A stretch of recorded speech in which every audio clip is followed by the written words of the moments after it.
자, 세 차례 대선에 출마해서 고배를 마셨던 이 전 총재.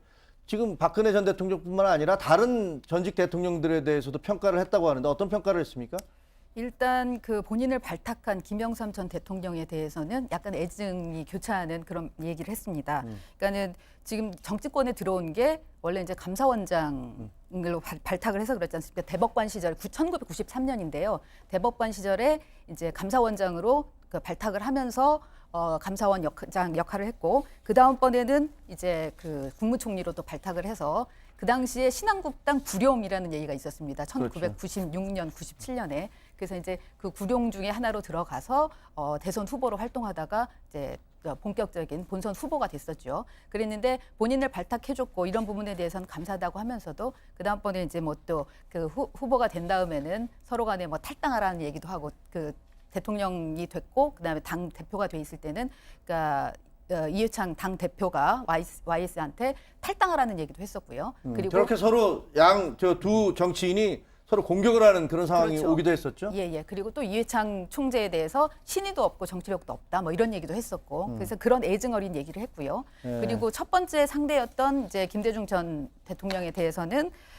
실패한 정치인이라고 약간 폄하를 했습니다. 그 왜냐면은 일단 DJP 연대를 했던 것 자체가 정치적 꼼수였다라는 그런 평가를 했고요. 그다음에 대통령이 돼서도 이 남북 관계를 이렇게 끌고 간 것, 결국 그 북한에 이제 이른바 퍼주기를 해서 이 북한이 핵무기를 개발할 수 있는 이런 여지를 둔 것 자체는 좀 문제다라는 지금 얘기를 했고요.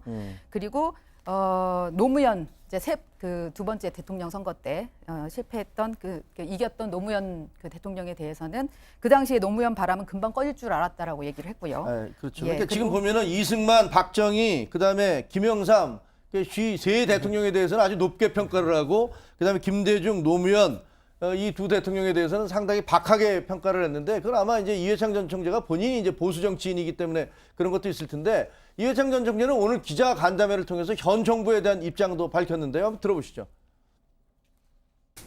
이게 너무 막 그 홍보하는데 치중하는 거 아닌가 하는 생각이 들어요.